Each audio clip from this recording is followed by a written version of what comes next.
नारायण नारायण श्री राम शरणम मम। सप्तम प्रवचन। चित्रकूट के पथ पर चलते हुए भगवान श्री राम महर्षि वाल्मीकि जी के आश्रम में जाकर उनके समक्ष निवास स्थान के संबंध में जिज्ञासा प्रकट करते हैं। महर्षि ने प्रभु की जिज्ञासा के उत्तर में जो 14 स्थान बताए, उसमें सर्वप्रथम उन्होंने श्रोताओं का पक्ष लिया। इसकी चर्चा कल आपके समक्ष चल रही थी। आज भी हम उसी क्रम को आगे बढ़ाने की चेष्टा करेंगे। भगवान की कथा की तुलना महर्षि वाल्मीकि ने विभिन्न नदियों से की। इस तुलना का अभिप्राय है कि यद्यपि समस्त नदियों में जल ही प्रवाहित हो रहा है, पर यदि आप भिन्न भिन्न नदियों का जल पिएं तो आपको उनके स्वाद में कुछ न कुछ भिन्नता की प्रतीति अवश्य होगी। इसी प्रकार राम कथा रूपी नदियों में यद्यपि राम के चरित्र का ही जल प्रवाहित हो रहा है, पर फिर भी उसमें स्वाद की भिन्नता है। भगवान की कथा में कहीं आपको भक्ति के दिव्य रस की अनुभूति है, कहीं आपके समक्ष कर्मयोग की महिमा आती है और कहीं ज्ञान का अद्भुत तत्व दिखाई देता है। इस तरह राम कथा में अनेकानेक दिव्य रस विद्यमान हैं। राम कथा की तुलना गंगा से करने का क्या तात्पर्य है, इसकी चर्चा पिछले दिनों की जाती रही है। पर आइए आज राम कथा की दूसरी धारा जो यमुना के रूप में प्रवाहित होती है, उस पर विचार करें। भौगोलिक दृष्टि से यमुना का उद्भव हिमालय पर्वत के यमुनोत्री नामक स्थान से होता है। इस दृष्टि से यमुना हिमालय की पुत्री है। पर जैसी हमारी पौराणिक धारणा है कि जो वस्तु बाह्य रूप से जैसी दिखाई देती है, हम उसे मूल रूप में केवल उतना ही स्वीकार नहीं करते। यही हमारी आध्यात्मिक दृष्टि का मूल आधार है। क्योंकि प्रत्यक्ष रूप से जो कारण प्रतीत हो रहा है, अगर हम उसे ही सत्य मान लेंगे तो सबके पीछे जो अव्यक्त ईश्वर तत्व है, उसका हमें भान नहीं होगा। इसमें यूँ कह सकते हैं कि जैसे बालक का जन्म प्रत्यक्ष रूप से माँ के माध्यम से होता हुआ दिखाई देता है, पर वस्तुतः सत्य क्या इतना ही है।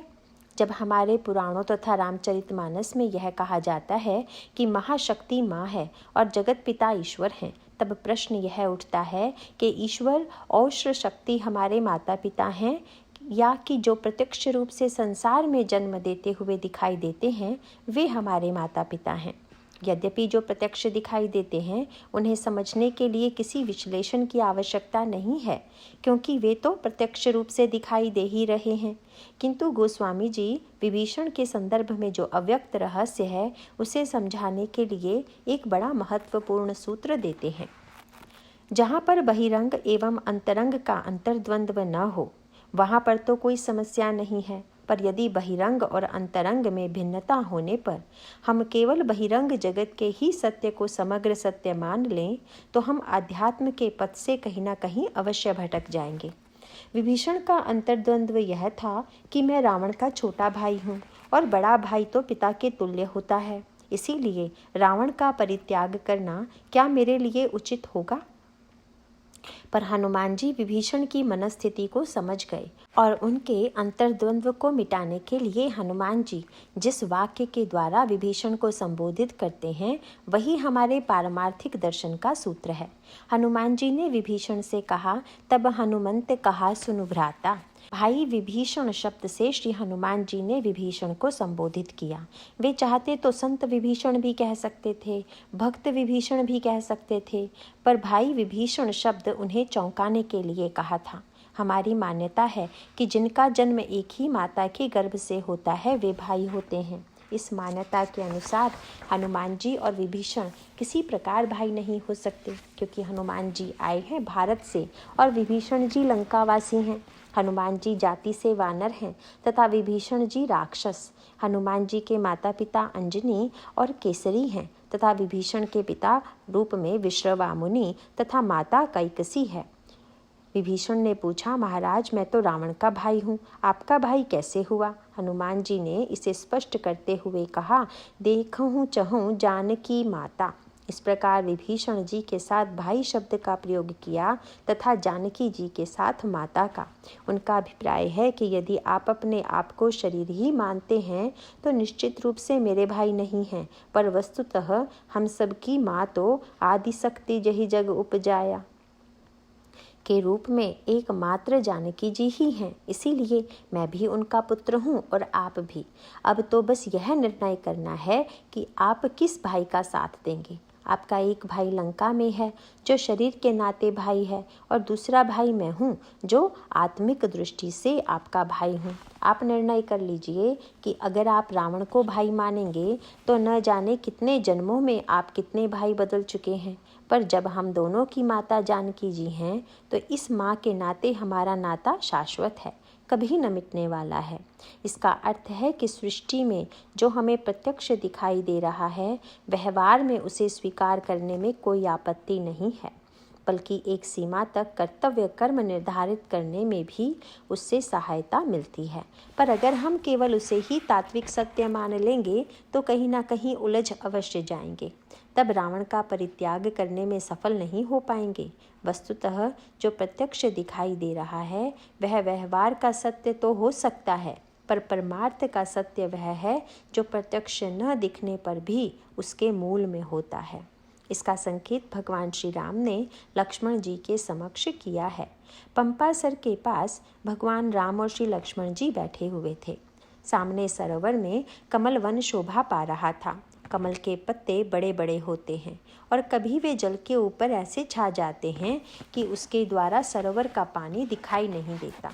प्रभु ने पूछा, लक्ष्मण, सामने क्या दिखाई दे रहा है? उन्होंने कहा, महाराज, मुझे तो पुरैन दिखाई दे रही है। भगवान राम ने कहा कि बस यही सृष्टि का तत्व है कि ऊपर से पुरैन तो दिखाई दे रही है, जल नहीं दिखाई दे रहा है, पर सत्य जल है कि पुरैन? प्रभु का अभिप्राय है कि ऐसा जल तो हो सकता है जिसमें पुरैन ना हो, पर ऐसी पुरैन नहीं हो सकती कि जिसका आधार जल ना हो। इसी प्रकार ईश्वर तो सृष्टि के बिना भी ईश्वर है, पर सृष्टि की सत्ता बिना ईश्वर के संभव नहीं है। भगवान राम ने दृष्टांत देते हुए कहा कि पुरैन सघन ओट जल बेगी न पाई मर्म, माया छन्न न देख हई जैसे निर्गुण ब्रह्म। इस समस्त माया व्यापार के पीछे उस ब्रह्म का ही हाथ है जो प्रत्यक्ष नहीं दिखाई दे रहा है। आप यह पाएंगे कि भौगोलिक तथा ऐतिहासिक दृष्टि से वर्णन करते हुए भी पुराणों ने इसे कहीं और से भी जोड़ने की चेष्टा की है। जैसे गंगा का जन्म गंगोत्री से हुआ, यह तो प्रत्येक व्यक्ति देखता है, पर पुराण जब कहेंगे तो यही कहेंगे कि गंगा का जन्म तो भगवान के चरणों से हुआ। इस मान्यता से कितना अंतर आ जाता है। अगर प्रत्यक्ष रूप से देखें तो लगता है कि पहाड़ जड़ और नदी भी जड़ है। इस विषय में भौतिक विज्ञान की मान्यता है कि सृष्टि जड़ का विकास है। सृष्टि में विकास का क्रम दिखाई भी दे रहा है, पर आध्यात्मिक विज्ञान की मान्यता इस संदर्भ में क्या है? आइए थोड़ा इस पर विचार करें। गोस्वामी जी से पूछा गया कि सृष्टि के तत्व को समझने के लिए क्या करना पड़ेगा। उन्होंने कहा, भाई, पहले बुद्धि को धोइए। व्यक्ति कहता है कि मैं बड़ी तीव्र बुद्धि वाला हूँ। गोस्वामी जी ने कहा कि तीव्र के साथ साथ स्वच्छ बुद्धि भी होनी चाहिए। पैनी बुद्धि तो बहुतों की होती है, पर पवित्र बुद्धि सबकी नहीं होती। जैसे वस्त्र चाहे जितना मूल्यवान क्यों ना हो, पर अगर उसके कण कण में गंदगी भर गई है तो उसको धोना अत्यंत आवश्यक है। उसी प्रकार से हमारी बुद्धि भी संस्कारों से मलिन तो है ही, व्यवहार में रहते रहते और भी मलिन हो गई है। इसीलिए पहले उसे हम धोएं।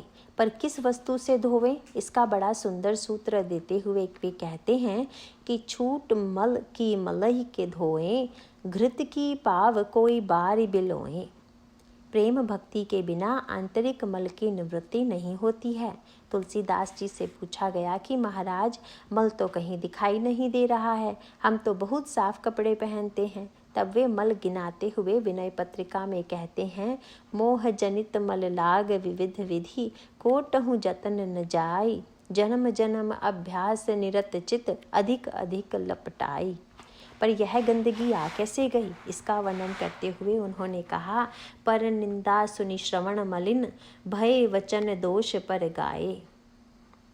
दूसरे की निंदा सुनते सुनते कान मलिन हो गए, जिह्वा गंदी हो गई दूसरों का दोष वर्णन करने से। इस प्रकार वासना के द्वारा हम प्रत्येक इंद्रिय को मलिन कर रहे हैं। यही जन्म जन्मांतर का अभ्यास है। भीषण मल है ईश्वर की विस्मृति का मल। सब प्रकार मल भर लाग निज नाथ चरण बिसराए। अच्छा महाराज, यह बताइए कि यह मल नष्ट कैसे होगा। गोस्वामी जी ने कहा, रामचरण अनुराग नीर बिनु मल अति नाश न पावई। यह ऐसा मल है कि जो श्री राम के चरणों के अनुराग के जल के बिन नहीं धुलता। यह बात आप व्यवहार में भी देखते हैं। किसी से पूछिए कि कपड़ा कैसे धुलेगा, तो बस यही कहेगा कि साबुन से। और इसको सुनकर आप अगर कपड़े में साबुन लगाकर उसको सूखने डाल दें तो क्या कपड़ा साफ हो जाएगा? इसका सीधा सा उत्तर यही है कि पहले तो आप साबुन से मैल धोइए, उसके पश्चात शुद्ध जल के से जब साबुन को भी धो देंगे तब कपड़ा साफ होगा। इसका अभिप्राय है कि जब मिट्टी भी चली जाए और साबुन भी चला जाए तब कहीं कपड़ा साफ होता है। इसी तरह से दुष्कर्म मैल और सत्कर्म साबुन है। सत्कर्म साबुन को भी धो देंगे तब कपड़ा साफ होगा। इसका अभिप्राय है कि जब मिट्टी भी चली जाए और साबुन भी चला जाए तब कहीं कपड़ा साफ होता है। इसी तरह से दुष्कर्म मैल और सत्कर्म साबुन है। सत्कर्म साबुन के द्वारा दुष्कर्म की गंदगी धोने के बाद भी जब तक भगवान के अनुराग के जल में इस सत्कर्म को डुबोइएगा नहीं तब तक अंतःकरण शुद्ध नहीं होगा। इसीलिए गोस्वामी जी विनय पत्रिका में कहते हैं, रघुपति भगति बारी छालित चित। सर्वप्रथम अंतःकरण की शुद्धि भगवत भक्ति से करनी होगी, तब प्रयत्न करने की आवश्यकता नहीं रह जाती, बल्कि बिनु प्रयास ही सूझई। बिना प्रयास के ही सब कुछ दिखाई देने लगता है। आप अगर गंदा चश्मा लगाए हुए हैं और वस्तु आपको धुंधली दिखाई दे रही है तो वस्तु को बढ़िया करने की आवश्यकता नहीं है, अपितु चश्मे में जो धुंधलापन आ गया है उसे मिटाने की आवश्यकता है। क्योंकि चश्मा यदि गंदा है तो वस्तु आपको सही रूप में दिखाई ही नहीं देगी। जब व्यक्ति को ऐसी दृष्टि मिल जाती है तब उसे सत्य दिखाई देने लगता है। सत्य क्या है? इसका संकेत करते हुए कहते हैं, रघुपति भगति बारी छालित चित्त बिनु प्रयास ही सूझई। तुलसीदास यह चिद बिलास जग बूझत बूझत बूझई। गोस्वामी जी कहते हैं कि भाई वास्तविकता यह है कि सृष्टि तो चैतन्य का विलास है। इस प्रकार भौतिक विज्ञान की दृष्टि में यह जड़ का विकास है और आध्यात्मिक विज्ञान के अनुसार चैतन्य का विलास। इस चैतन्य के विलास को समझने के लिए ही यह सूत्र दिया गया है कि जैसे पर्वत जड़ है और पर्वत से जो नदियाँ निकली हैं वह भी जड़ हैं, पर जो प्रत्यक्ष जड़ दिखाई देता है उसके मूल में चैतन्य तत्व ही विद्यमान है। गंगा अगर एक जड़ पत्थर से निकले तो हमें चैतन्य का विलास दिखाई नहीं देगा, पर जब यह कहा गया कि गंगा का उद्गम भगवान के चरण हैं, तब इसका अभिप्राय है कि जो जड़ प्रत्यक्ष दिखाई दे रहा है उसके मूल में चैतन्य तत्व ही है। फिर वर्णन आता है कि हिमालय की बेटी पार्वती हैं, भला किसी पहाड़ की बेटी होती है क्या? लेकिन इसका अभिप्राय है कि जो जड़ प्रतीत होता है उसमें से आप चैतन्य को खोज सकते हैं कि नहीं। इसका रामायण में बड़े अनोखे रूप में उत्तर दिया गया है। गोस्वामी जी से पूछा गया कि जब हिमाचल ने पार्वती का विवाह किया तो कौन कौन संबंधी आए? तुलसीदास जी ने कहा, भाई बन सागर सब नदी तलावा, हिमगिरी सब कहने वत पठावा। हिमाचल ने वनों, नदियों, तालाबों तथा पर्वतों को निमंत्रण दिया। सब हिमाचल के घर में आ गए। पर प्रश्न है कि जब सब हिमाचल के यहाँ आ गए तब तो सारे संसार की नदियाँ सूख गई होंगी, तालाब सूख गए हों, किंतु वर्णन कहीं नहीं आता है। तब इसका सीधा सा अर्थ यही है कि प्रत्यक्ष दिखने वाले रूप के पीछे एक चैतन्य रूप भी है। इसकी ओर संकेत करने के लिए ही यह वाक्य लिखा गया है। इस तत्व को जाने बिना हमारा अध्यात्म विज्ञान सिद्ध ही नहीं होगा। इसीलिए कहा गया है कि गंगा का उद्गम हिमालय से नहीं भगवान के चरणों से है। इसी प्रकार यमुना का उद्गम यमुनोत्री है, पर यह तो केवल भूगोल की दृष्टि है। रामायण में आपको इसकी एक दूसरी ही व्याख्या मिलेगी। गोस्वामी जी ने कहा, सत्संग में गंगा, यमुना और सरस्वती तीनों नदियाँ बहती हैं, जिनमें राम भगति जहाँ सुर सरिधारा, सरसई ब्रह्म विचार प्रचारा। तथा यमुना का वर्णन करते हुए कहते हैं, विधि निषेधमय कलिमल हरणी कर्म कथा रविनंदनिक बरनी। समाज में जो कर्म की कथा होती है वही सूर्यपुत्री यमुना है। इस प्रकार हमारे अध्यात्म विज्ञान की मान्यता है कि यमुना सूर्य की पुत्री है। यमुना के इस परिचय में ही कर्म का संपूर्ण रहस्य छिपा हुआ है। पुराणों में वर्णन किया गया है कि सूर्य का एक बेटा तथा एक बेटी है। पुत्र का नाम है यमराज और पुत्री का नाम है यमुना। यद्यपि यमराज और यमुना भाई बहन हैं, पर दोनों की भूमिका अलग अलग है।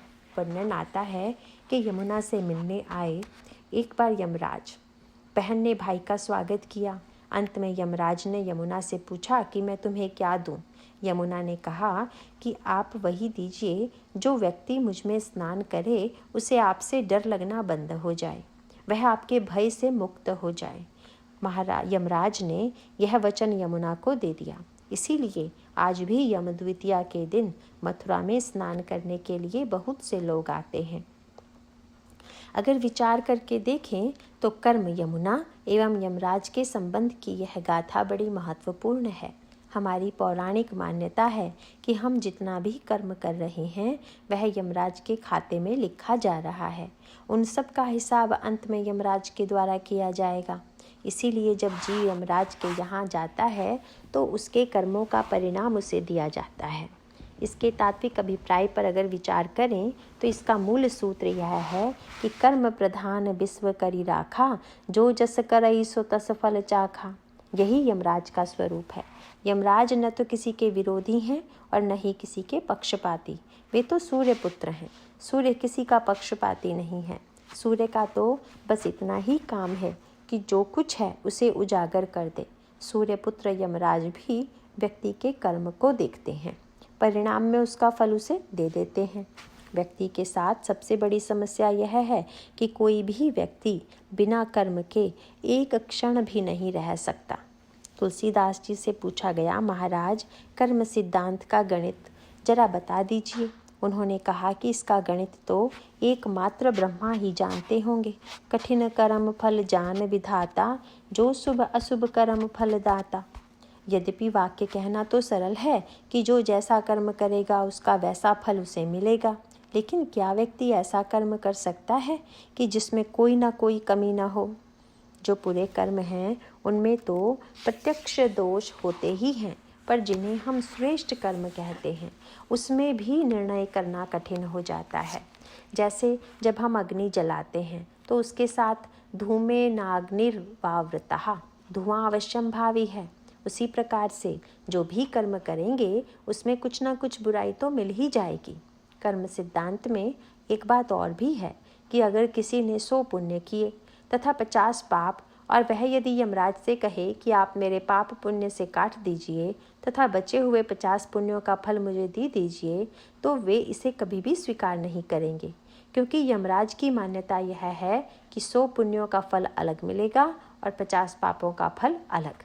इसे हम यूँ कह सकते हैं कि अगर आप 10 आम के पेड़ लगाएं और 5 बबूल के हों, तो आम और बबूल में कोई समझौता नहीं हो सकता कि हमने 10 आम के लगाए हैं तो 5 बबूल के कांटे भी मीठे हो जाएं। कांटे तो कांटे ही रहेंगे।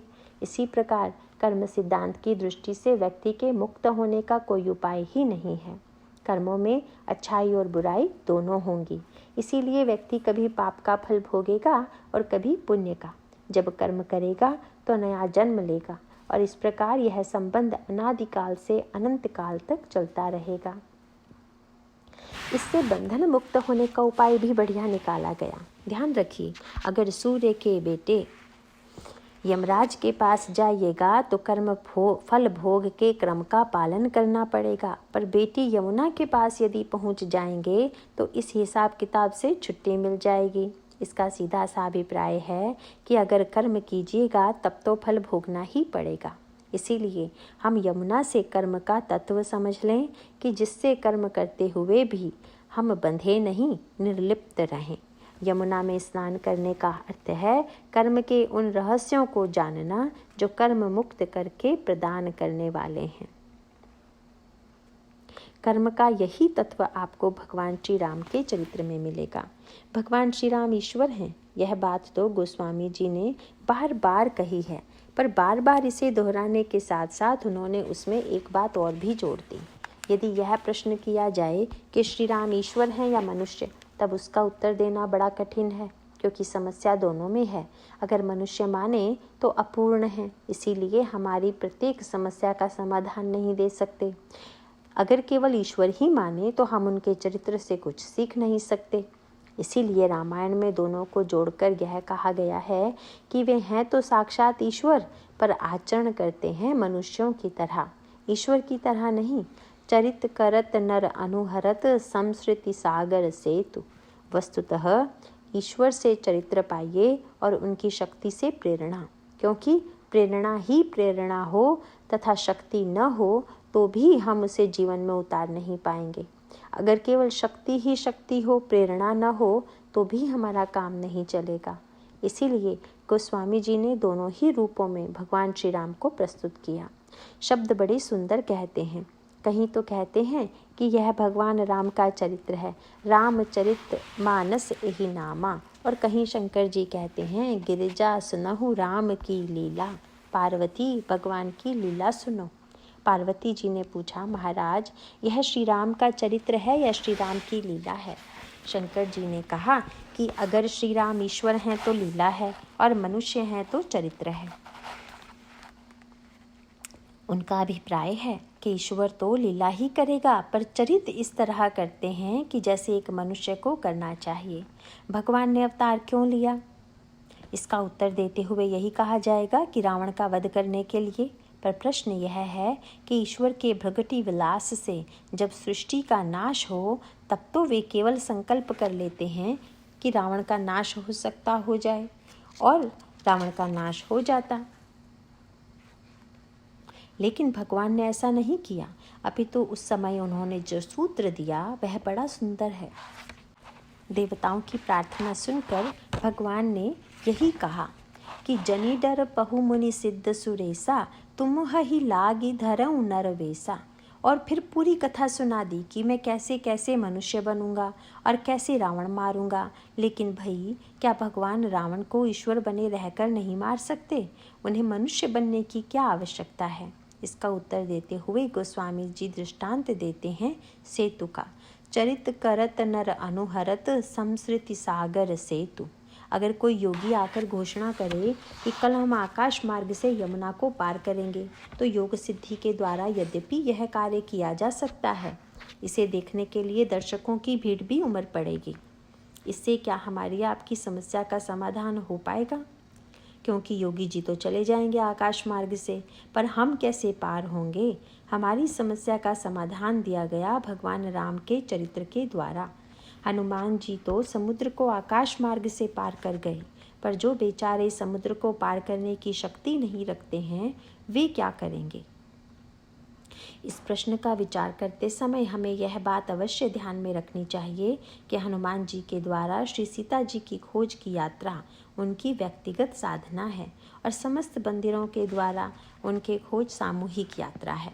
तो व्यक्ति और समूह में क्या अंतर है? सबसे पहले हमें इस प्रश्न पर विचार करना होगा। बहुधा कहा जाता है कि हिंदू धर्म बड़ा व्यक्तिवादी है।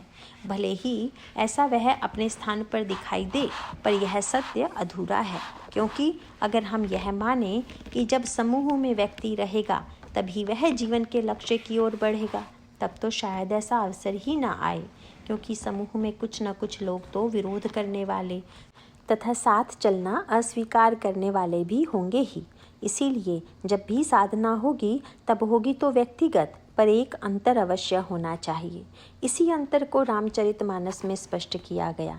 अगर सारे बंदर एक साथ नहीं जा सकते तो हनुमान जी भी यही निर्णय कर लेते कि मित्रों, यदि तुम सब नहीं जा सकते तो हम भी नहीं जाएंगे। किंतु उन्होंने ऐसा नहीं किया, अपितु वे स्वयं चले गए। उनका तात्पर्य है कि सब लोग भले ही न जा सकें, किंतु वह तो चला ही जाए जो जा सकता है। पर जाने के बाद वह केवल अपने ही लाभ की न सोचे, बल्कि छूटे हुए समूह का भी ध्यान रखे। हनुमान जी की यही विशेषता है कि कि लौटकर जब वे आए तो उन्होंने यही प्रेरणा दी कि प्रभु श्री सीता जी इतनी व्याकुल हैं कि निमिष निमिष करुणा निधि जाहि कल्प समबीति। महाराज, एक एक क्षण उनका कल्प के समान व्यतीत हो रहा है, इसीलिए बेगी चलिए प्रभु। महाराज जल्दी कीजिए। प्रभु ने कहा कि ठीक है, तब मैं संकल्प से ही रावण को मिटा देता हूँ। किंतु हनुमान जी ने कहा नहीं नहीं, चमत्कार से नहीं, पैदल चलकर मार्ग तैयार करिए। हनुमान जी का अभिप्राय है कि महाराज आप तो बिना चले भी सब कर सकते हैं, पर अन्य लोगों को तो चलकर ही सब कुछ करना पड़ेगा। अन्य लोग भी आपके साथ चल सकें, इसीलिए आप भी उन्हीं की तरह चलिए। इसीलिए रावण को संकल्प से ही न मार दीजिए, वरन बेगी चलई प्रभु आनई भुजबल खलदल जीति। चरण से चलकर अपनी भुजा के द्वारा लड़िए तथा रावण तथा अन्य राक्षसों का वध कीजिए। उसके पश्चात श्री सीता जी को छुड़ाकर लाइए। हनुमान जी का अभिप्राय है कि महाराज आपको भला सीता जी को पाना कहाँ है, क्योंकि वे तो आपसे अभिन्न हैं, पर संसार के लोग जिस रास्ते से चलकर उन्हें पा सकें, जिस पद्धति से उन्हें प्राप्त कर सकें, कृपा करके ऐसा मार्ग बना दीजिए। इसीलिए वर्णन आता है कि हनुमान जी छलांग लगाकर समुद्र पार कर गए, पर भगवान श्री राम पुल बनवा कर गए। आकाश मार्ग एक दिव्य योग पद्धति है और सेतु निर्माण का अर्थ है मानवीय पद्धति। योगी जी भले ही आकाश मार्ग से चले गए हों, पर पुल बन जाने पर साधारण से साधारण व्यक्ति को भी नदी पार करने में सुविधा हो जाती है।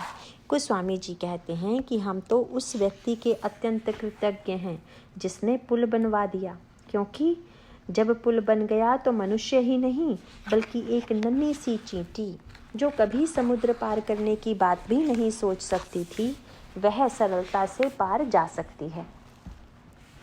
अति अपार जय सरित बर जो नृप से तु कराही, चढ़ी पिपली कऊ परम लघु बिनु श्रम पार ही जाहि।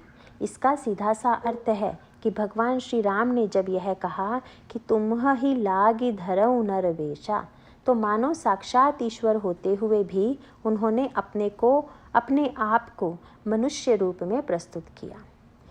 किंतु ईश्वर की इस घोषणा का देवताओं ने बड़ा अटपटा अर्थ लिया। गोस्वामी जी ने उनकी मनोवृत्ति का बड़ा ही व्यंग्यात्मक संकेत दिया। देवताओं ने जब यह वाक्य सुना तो उनका हृदय ठंडा हो गया। गोस्वामी जी ने इतना ही नहीं कहा कि देवता कि लौट गए, क्योंकि लौटाने का तात्पर्य है शांति से लौट जाएं, पर तुलसीदास जी कहते हैं कि गगन ब्रह्म बानी सुनी काना, तुरंत फिरे सुर हृदय जुड़ाना। तुरंत शब्द में संकेत है कि देवताओं को लौटने की हड़बड़ी है। उस उतावलेपन के कारण सब देवता भाग खड़े हुए। यद्यपि यहाँ पर शंकर जी तथा ब्रह्मा जी हैं, होना तो यह चाहिए था कि सभा समाप्त होने के बाद जब ब्रह्मा जी कहें तब आप लोग जाइए, तब देवता जाते, पर भगवान शंकर और ब्रह्मा जी तो सभा में बैठे हुए हैं और देवतागण बिना अनुमति लिए ही भाग खड़े हुए। ब्रह्मा जी से नहीं रहा गया। उन्होंने तुरंत कहा, जरा इधर तो आइए। देवता बेचारे भारी मन से लौटे और कहा, महाराज अब क्या आज्ञा है। ब्रह्मा जी ने पूछा, आप लोगों ने क्या अर्थ लिया भगवान की घोषणा का। देवता बोले, महाराज हमारी समस्या का समाधान तो हो गया, क्योंकि अब तो भगवान अवतार लेकर रावण का वध करेंगे। ब्रह्मा जी ने कहा, भगवान क्या करेंगे यह तो आप लोगों ने सुन लिया, पर तुम क्या करोगे यह भी तो बताओ। तब ब्रह्मा जी ने कहा, देवताओं, ईश्वर जब नर बन रहा है तो तुम कम से कम वानर तो बनो। वस्तुतः ईश्वर तुम्हारी समस्या का समाधान ईश्वरीय मार्ग से नहीं कर रहा है, इसीलिए जब वह मनुष्य बने तब तो तुम बंदर बनो। बानर तनु धरि धरि मही हरिपद सेवहु जाय। जब तुम वानर बनकर उनका अनुसरण करोगे तब तुम्हारी समस्या का समाधान होगा। याद रखो कि अंत में तुम्हें भी वानर से नर बनना है। इसीलिए जब राम राज्य होता है तब गोस्वामी जी कहते हैं कि अभी तक जो वानर थे वे मनुष्य के रूप में परिणत हो गए। हनुम दादी सब वानर बीरा, धरे मनोहर मनुज शरीरा।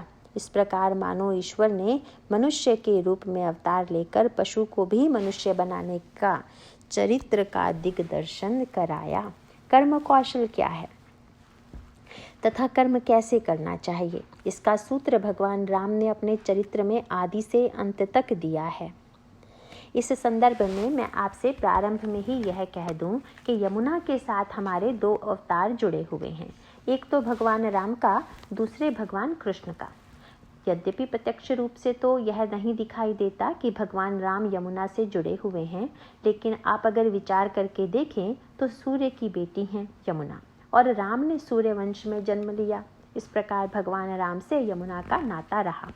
भगवान कृष्ण का तो बाल्यावस्था से ही यमुना के साथ नाता रहा, क्योंकि बाल्यावस्था में भगवान कृष्ण यमुना के किनारे क्रीड़ा करते हैं, बंसी बजाते हैं। जब वे द्वारिका पधारते हैं तो वहाँ कालिंदी के रूप में यही यमुना जी भगवान कृष्ण को पति रूप में प्राप्त करने के लिए प्रयत्नशील दिखाई देती हैं। अंत में भगवान कृष्ण यमुना को भी अपनी पटरानी के रूप में स्वीकार करते हैं।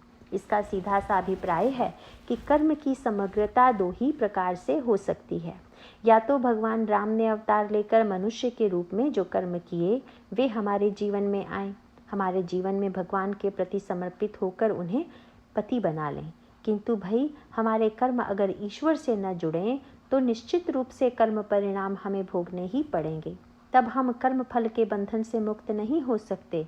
इसीलिए कर्म से ईश्वर को जोड़ना हमारे जीवन में आए, हमारे जीवन में राम के रूप में कर्म का जन्म हो, और या फिर हमारे कर्म अंत में भगवान के प्रति समर्पित होकर उन्हें पति बना लें। किंतु भाई हमारे कर्म ईश्वर से न जुड़ें तो निश्चित रूप से कर्म परिणाम हमें भोगने ही पड़ेंगे। तब हम कर्म फल के बंधन से मुक्त नहीं हो सकते। इसीलिए कर्म से ईश्वर को जोड़ना हमारे जीवन के लिए परम आवश्यक है। कर्म कैसे करना चाहिए और कर्म की अंतिम परिणति क्या हो, इस पर भी आइए जरा विचार करें। सूर्यपुत्री यमुना बहते हुए अंत में प्रयाग में पहुंचकर गंगा में विलीन हो जाती है। ये गंगा है भक्ति। इसका अर्थ है कि कितना भी सुंदर कर्म क्यों ना हो, किंतु ईश्वर के प्रति समर्पण किए बिना उसकी पूर्णता नहीं है। पर देखा यह जाता है कि हम कर्म को बाजार भाव से बेचना चाहते हैं। इस संदर्भ में मैं यह कह सकता हूँ कि वस्तु से दो प्रकार से लाभ लिया जा सकता है। एक तो आपने गुलाब का फूल उपजाया और उसे बाजार में बिकने के लिए भेज दिया, यह भी एक पद्धति है। बहुत से लोग ऐसा व्यापार करते हैं और लाभ भी उठाते हैं। पर दूसरी पद्धति यह है कि आपने गुलाब उपजाया पर उसे बाजार में भेजने के स्थान पर उसका गुलदस्ता बनाकर अपने मित्र को भेंट कर दिया। किंतु दोनों में अंतर पड़ गया, क्योंकि बाजार में जो भेजिएगा वह तो बाजार भाव में बिकेगा, पर मित्र के पास भेजिएगा तो क्या वह यह पता लगाकर कि गुलाब आजकल बाजार में क्या भाव बिक रहा है, क्या वह आपके पास उसका मूल्य भेजेगा? अपितु वह तो यह सोचेगा कि इसने मेरे पास कुछ उपहार भेजा है, अब मुझे भी चाहिए कि उसके पास अपनी ही ओर से कुछ भेजा जाए। वस्तुतः जो जीव कर्म बेच रहे हैं वे बाजार भाव से फल पा रहे हैं, पर जो कर्म को भगवान के पास भेंट के रूप में भेज रहे हैं उनके कर्म का मूल्य उन्हें नहीं लौटाया जाता। इसीलिए भगवान कृष्ण चाहते हैं, अर्जुन यत् करोषि यत् श्नासि यत् जुहोषि ददासि यत् तपस्यसि कौन्तेय तत् कुरुष्व मदर्पणम्। तुम समस्त कर्म मुझे अर्पित करो। इसका सीधा सा अभिप्राय है कि यदि कर्म ईश्वर की प्रसन्नता के लिए किया जाएगा तथा ईश्वर को अर्पित कर दिया जाएगा तब व्यक्ति को कर्म का फल नहीं भोगना पड़ेगा। पर इस कर्म की यमुना में एक समस्या भी है जिस पर विचार करना परम आवश्यक है। भगवान श्री कृष्ण को यमुना बड़ी प्रिय है, पर यमुना में भी एक कालीय नाग छिपा हुआ था। इस कालीय नाग से यमुना को शुद्ध करने का कार्य भी भगवान ही करते हैं। वर्णन आता है कि श्री दामा की गेंद यमुना में चली गई। श्री दामा का हठ है कि मुझे तो अपनी ही गेंद चाहिए।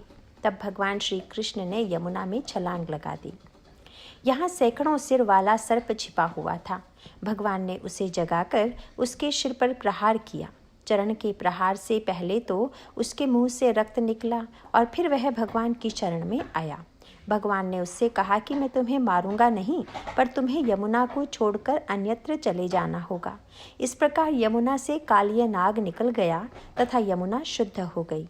ठीक इसी प्रकार हम लोगों के जीवन में भी कर्म की जो यमुना है उसमें कालिय नाग छिपा हुआ है। वस्तुतः कर्म के साथ जो अभिमान है वही कालिय नाग है। इस कालिय नाग अभिमान को भगवान ही निकाल सकते हैं। यह कार्य बेचारे जीव के यश का नहीं है। कालिय नाग के अनेक सिर हैं तथा भगवान अपने चरणों से उन पर प्रहार करते हैं। वर्णन तो यहाँ तक आता है कि भगवान उन फनों पर नृत्य करते हैं। तो भाई प्रश्न यह है कि अभिमान को तोड़ने की चेष्टा जब ईश्वर करे तो उसे हम प्रहार माने कि नृत्य माने। यद्यपि स्थूल नेत्रों से देखें तब तो लगता है कि हाय हाय ईश्वर ने मेरे अभिमान को तोड़ दिया, पर आंतरिक दृष्टि से विचार करें तो यही प्रतीत होगा कि यह ईश्वर जब उस अभिमान पर नृत्य करता है तब उससे रक्त निकलने लगता है। इसका अभिप्राय है कि अभिमान के साथ जो राग का रक्त था वह भगवान के चरणों के प्रहार से विनष्ट हो गया। तब यमुना इतनी शुद्ध हो गई कि जब उन्होंने भगवान को पति के रूप में पाने की चेष्टा की तो भगवान ने उन्हें स्वीकार कर लिया। इसका तात्पर्य है कि कर्म के रूप में यमुना का भगवान कृष्ण से जो संबंध है वह कर्म की महत्तम व्याख्या है। दूसरी ओर भगवान राम ने अपने चरित्र के द्वारा यह कौशल सिखाया कि हम कर्म कैसे करना चाहिए। कल मैंने आपके समक्ष यह बात कही थी कि जैसे तीर्थराज प्रयाग में गंगा, यमुना तथा सरस्वती तीनों का संगम है, उसी प्रकार मिथिला में भगवान के द्वारा जो चरित्र होता है उसमें भी तीनों नदियों का संगम है। आप यदि मिथिला की लीला के रहस्य पर विचार करेंगे तो आपको उसमें उत्तम ज्ञान, कर्म तथा भक्ति का अद्भुत संगम मिलेगा। मिथिला में भक्त रूपा श्री सीता तो हैं ही, पर साथ ही जनकपुर वासिनी स्त्रियों का हृदय भी प्रेम और भक्ति से परिपूर्ण है। वहाँ की लीला में भक्ति रस तो इतना व्याप्त है कि विवाह का वर्णन पढ़ सुनकर भक्तों को बड़ा रस मिलता है। पर विवाह की इस लीला से पूर्व एक लीला और भी तो हुई, वह लीला है धनुष टूटने की। आप यह भी ध्यान रखिएगा कि विवाह तो तब होगा जब धनुष टूटेगा, पर धनुष के साथ समस्या यह है कि धनुष को उठाना है, खींचना है और उसके पश्चात उसे तोड़ना है। मैं तो यह कहूँगा कि धनुष तोड़ने की इस प्रक्रिया में कर्म योग, ज्ञान योग तथा भक्ति योग तीनों ही विद्यमान हैं। पर कैसे विद्यमान हैं? आइए जरा इस पर हम और आप विचार करें। कर्म की एक मूल समस्या है भार उठाना, क्योंकि जहाँ कर्म है वहाँ पर बोझ है और जहाँ भार है वहाँ श्रम है। संसार में प्रत्येक व्यक्ति ऐसा अनुभव कर रहा है कि मेरे ऊपर भार है और मुझे उसे उठाना है। पर व्यक्ति भार उठाएगा तो श्रम के कारण थकान भी आएगी। लेकिन भाई भार उठाना भी कौशल होता है। आजकल जो खेल होते हैं उनमें भारोत्तोलन की परीक्षा ली जाती है। इसका अर्थ है कि यह कुछ निश्चय नहीं है कि कोई अधिक बलवान व्यक्ति हो तो वह ज़्यादा भार भी उठा ले। वस्तुतः भार वही उठा पाता है जो उसे उठाने की कला जानता है। वह कला भगवान राम अपने चरित्र के माध्यम से हमें बताते हैं। भार उठाने की कला में कौन निपुण है? रामायण में इसकी और परीक्षाएं ली गई तथा सबकी परीक्षाएं उठवा कर ही ली गई। लंका के रणांगन में लक्ष्मण जी गिरे हुए हैं तथा मेघनाथ उन्हें उठाने की चेष्टा कर रहा है, पर उठा नहीं पा रहा है। उसके पश्चात वह साथियों को भी बुला लाता है, लेकिन फिर भी नहीं उठा पाता है। मेघनाथ समकोटि सत जोधा रहे उठाई, जगद आधार शेष किमी उठई चलई खिसियाई। किंतु जब हनुमान जी आते हैं तो वे लक्ष्मण जी को क्षण भर में उठा लेते हैं। आश्चर्य होता है। मेघनाथ समकोटि सत जोधा रहे उठाई, जिन्हें करोड़ों नहीं उठा पाए उन्हें अकेले हनुमान जी ने उठा लिया। पर इस प्रकार मानो तोल हो रही है कि इस भारोत्तोलन की कला में कौन निपुण है। यद्यपि मेघनाथ बहुत बड़ा योद्धा है, पर इस कला में वह निपुण नहीं है। आगे चलकर रावण ने जब लक्ष्मण जी को शक्ति के द्वारा मूर्छित कर दिया, तब वह भी लक्ष्मण जी को उठाने की चेष्टा करता है, लेकिन उठा पाने में समर्थ नहीं होता। यहाँ पर भी हनुमान जी ही श्री लक्ष्मण जी को उठाकर ले आते हैं। लंका कांड में बोझ उठाने वाली कई परीक्षाएं ली गई, पर सबसे ज़्यादा व्यंग्यात्मक परीक्षा ली अंगद ने रावण की सभा में वार्तालाप करते करते अचानक प्रतिज्ञा कर दी कि रावण, जो मम चरण सकसी उठ ठारी, फिर ही राम सीता मैं हारी। तू या तेरी सभा का सदस्य मेरे चरण को उठा दे तो मैं प्रतिज्ञा करता हूँ कि श्री राम लौट जाएंगे और मैं श्री सीता जी को हारता हूँ। यह वाक्य पढ़कर कई लोग बेचारे अब भी आतंक में डूब जाते हैं और घबरा कर पूछते हैं कि अगर पैर उठ गया होता तो क्या होता। यद्यपि आज जो लोग उसकी चिंता से बेचैन दिखाई देते हैं, पर यह कार्य करने के पीछे अंगद के कई लक्ष्य थे जिनको उन्होंने इस प्रतिज्ञा के द्वारा पूरा कर दिया।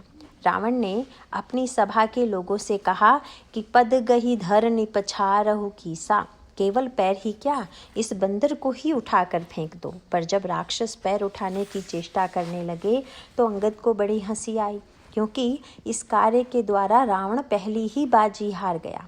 वस्तुतः जब अंगद ने कहा कि तुम्हें सीता जी मिल जाएंगी, तो रावण को तो यही कहना चाहिए था कि सीता जी तो मेरे पास ही हैं, मिल क्या जाएंगी। फिर अंगद ने बता दिया कि वस्तुतः श्री सीता जी का लंका में होना एक बात है और उनको पाना सर्वथा भिन्न बात है। रावण, देख लो, सचमुच तुम्हें श्री सीता जी की उपलब्धि नहीं हुई है, क्योंकि यदि ऐसा होता तो आज तुम्हें उन्हें पाने की चेष्टा न करते। इसका अभिप्राय है कि रावण, तुम हृदय से यही अनुभव कर रहे हो कि श्री सीता जी को पाना अभी शेष है। आगे चलकर अंगद ने रावण की सारी कलई खोल दी, क्योंकि मंदोदरी ने रावण को उलाहना दिया था कि महाराज श्री जनक ने तो प्रतिज्ञा की थी कि जो धनुष को तोड़ेगा उसे मैं अपनी कन्या दूंगा। मैंने तो सुना है कि आप भी वहां गए थे, लेकिन उस समय आपने धनुष को तोड़कर श्री सीता जी से विवाह क्यों नहीं किया। तब रावण तो किसी प्रकार से हार स्वीकार करने वाला था नहीं, पर बात बनाने की कला में तो वह निपुण था ही। उसने बढ़िया सा बहाना बनाते हुए कहा, मंदोदरी, अगर जनक ने केवल यह प्रतिज्ञा की होती कि धनुष को केवल उठाना है, तब तो कोई समस्या नहीं थी, क्योंकि कैलाश उठाकर मैं यह परीक्षा दे ही चुका था। तुम ही विचार करो कि कैलाश को उठाने वाला क्या धनुष नहीं उठा सकता था। पर जनक की भूल यह थी, उसने प्रतिज्ञा कर दी कि केवल धनुष को उठाना ही नहीं अपितु तोड़ना भी है। तुम तो जानती ही हो कि शंकर जी मेरे गुरु जी हैं। अब तुम ही बताओ कि गुरु जी की वस्तु को भला मैं कैसे तोड़ देता। परंतु अंगद जी ने कहा, रावण, आज गुरु जी का धनुष नहीं अपितु बंदर का पैर, और उसे भी तोड़ना नहीं, केवल उठाना है। जाओ, फिर से परीक्षा हो जाए। एक बार हम फिर तुम्हें अवसर दे रहे हैं, जरा चेष्टा करके देख लो। पर रावण का खोखलापन सामने आ गया। किसी ने पूछ लिया अंगद जी से, महाराज, लगता है प्रतिज्ञा करते समय आपने बुद्धि का प्रयोग नहीं किया, क्योंकि नियम यह है कि अगर किसी व्यक्ति को हराना हो तो पहले यह पता लगाया जाता है कि वह व्यक्ति किस कला में निपुण नहीं है, और फिर उसी कला में उसे हरा दिया जाता है। परंतु जिस कला में वह निपुण हो उसी कला में उसे चुनौती दी जाए, यह तो कोई बुद्धिमत्तापूर्ण बात नहीं कही जा सकती। आप अच्छी तरह जानते हैं कि रावण बोझ उठाने की कला में कितना निपुण था, क्योंकि उसने तो कैलाश पर्वत का भगवान शंकर समेत उठा लिया था। लेकिन फिर भी आपने ऐसी प्रतिज्ञा कैसे कर दी। अंगद ने कहा, भाई, रावण ने कैलाश को उठा लिया है, यही जानकर तो मैंने यह प्रतिज्ञा की, क्योंकि जिसकी कृपा से रावण बोझ उठाया करता था, अब उसने उसी को उठाकर हल्का सिद्ध कर दिया। तब मैं समझ गया कि अब इसमें भार उठाने की शक्ति नहीं रह गई। भगवान राम और रावण दोनों ही धनुष यज्ञ में उपस्थित हैं।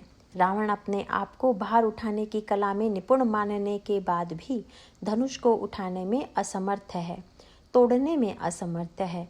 उसी धनुष को भगवान राम ईश्वर के रूप में नहीं बल्कि मनुष्य के चरित्र के रूप में तोड़कर सीता जी को प्राप्त करते हैं। रावण असमर्थ हो जाता है क्योंकि वह उसकी कला से अनभिज्ञ है। अंगद के पैर उठाने की चेष्टा में जब सभी सभासद थक गए तो अंगद ने रावण की ओर देखकर कहा, अब तो केवल तुम ही बाकी रह गए हो, जरा चेष्टा करके देखो ना। अंगद का वाक्य सुनकर रावण भी उठ खड़ा हुआ।